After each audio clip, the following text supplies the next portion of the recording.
What's up guys, today we're going to be going over the new Salvager Salvo 2.0, but this is way better, and that is going to be the Forbearance, the Raid GL, which is an arc waveframe, the first ever, and comes with one of the best perks possible on a waveframe that we've never had before, Chain Reaction. So in this video, we're going to be going over all its different perks and talking about which ones are the best, making a cool build with it, and going over why it is one of my favorite weapons ever in Destiny 2. So first, starting off, all the raid weapons have a unique trait on them, which is Soul Drinker, gain health based on the number of hits before reloading. So if we first look at how that works on the raid weapons, with the waveframe, if you just hit one target, you get a decent chunk of health when you reload, but now if you hit multiple, I believe it caps out at roughly 50% of your health back, which will happen all the time when you reload with this weapon. If we look at the perks on the left, there's going to be quite a few I want to talk about. First one will be Genesis, which is when you break a combatant shield, it will return ammo to the magazine from reserves. Then with energy weapons, if you hit a matching elemental shield, it will also return ammo to the magazine before you even break it. But since this is a GL, more likely you'll just break the shield right off the bat and get that ammo straight back to the magazine, which will make it so you don't have to reload, which could be really good for match game activities with a bunch of arc shields. Next perk that could be really good is going to be Unrelenting, because of the way it will combo with Soul Drinker. So now when we get low health and hit multiple targets and reload, as you see, Soul Drinker will give us a huge chunk instantly, and Unrelenting will start the health regen, so it's going to be really hard to die with that combo. Up next, we have Stats for All, which will give us a lot of stuff when we hit 3 targets. The stats that will be important for this weapon are handling and reload, so kind of like Surplus, but now on 3 rapid hits instead of just having your abilities. So I think for this weapon, Stats for All would be better than Surplus, because you'll be able to hit 3 targets very often with this weapon and get the same result that Surplus will give you, but with Surplus, it's tied to your abilities. And if you're playing something like Void 3.0, obviously there's so many good ability builds, we're going to be wanting to use them, and you might not have that full buff active, which requires all 3 of your abilities. And the next perk I want to talk about is the best one, which I unfortunately don't have yet on the weapon, which is going to be Ambitious Assassin. So we look at how that works on the Deafening Whisper. As long as we get 1 kill, then reload, we will then have 2 in the mag, which means you'll have to reload half as often, which is obviously extremely good. And once we can craft this weapon, you can get Enhanced Ambitious, which might make it a 3 in the mag, which would be absolutely insane. Then moving on to the right column perks, once again a bunch to talk about. The first one I want to show off will be Wellspring, which if you don't know what Wellspring is, it's more or less demo for all 3 of your abilities.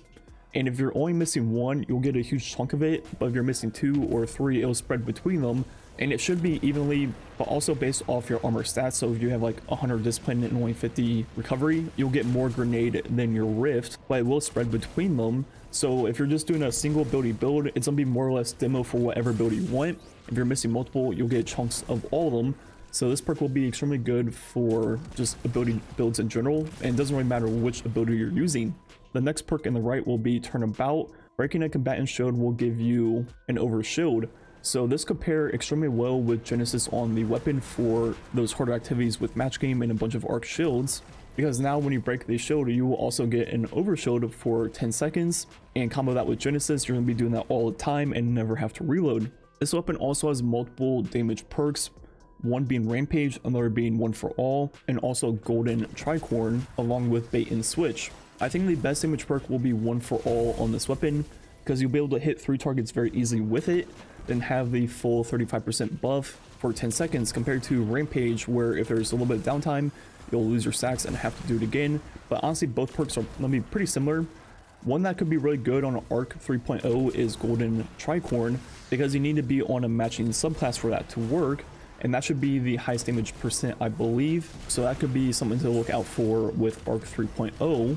But overall, damage perks aren't really necessary on waveframes. They're not really about single target damage. They're mostly about group Ackler, and for the most part, you don't need more damage to do that. And that leads me to Chain Reaction, by far the best perk, the one that makes this thing absolutely a beast in PvE, where each final blow with this weapon creates an elemental damage explosion. And this perk was first introduced on the Salvo, which was also an arc GL, but now with this one, because it's a waveframe, it's so much better because of the way the perk works. So the way it works is the more enemies that die from your shot, their bodies will go flying outwards and then explode, So with a regular GL, you could only land it in a certain area and only kill X amount of enemies, but with a wave frame, the radius of the GL is so much higher that you can kill so many more targets with the initial blast, which then go flying out and explode.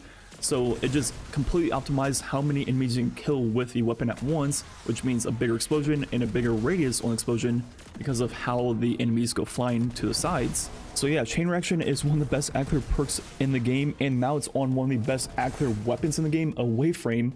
So yeah, this thing is extremely good. So the role I'd be looking for is obviously chain reaction on the right, then the left I'd want ambitious or maybe Genesis for harder content. Another cool role you could do is be Genesis plus turnabout, but I think you want chain reaction on the right more or less for everything, even harder content. You might just want to switch out the left perk depending on what you're doing. And right now this season is all about Void 3.0, and obviously this weapon is arc, so it doesn't necessarily fit in too great, but you can throw it into almost any build. You just can't take advantage of volatile rounds, which isn't that big of a deal because, well, chain reaction is like the OG volatile rounds, right? So showing off how I've been using it on Warlock.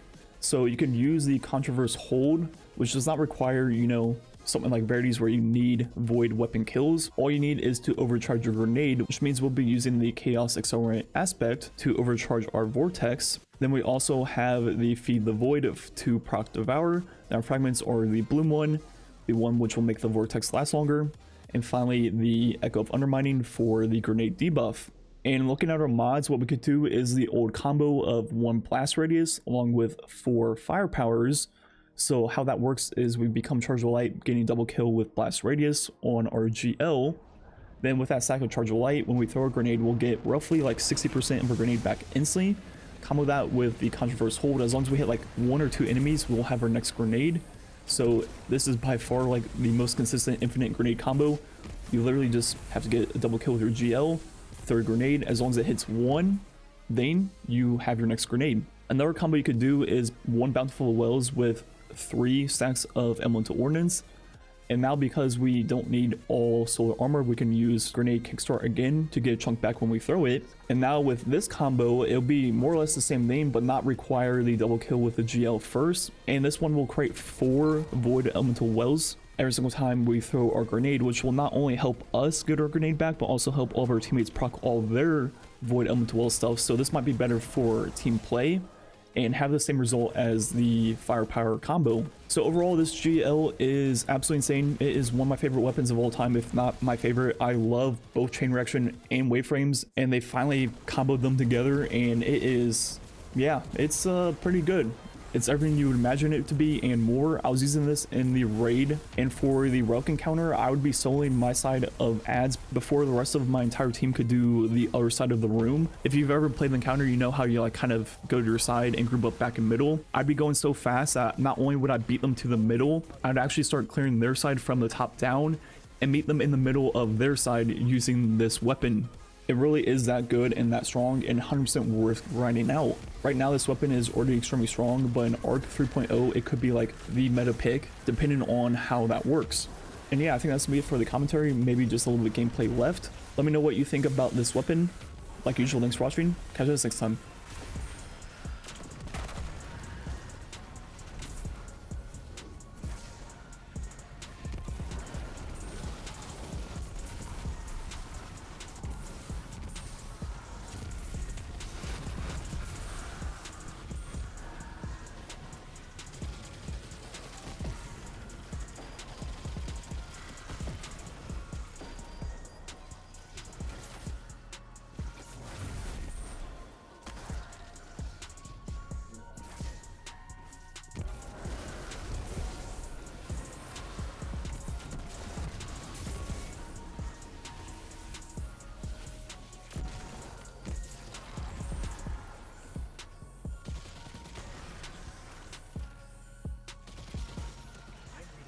Hive signature.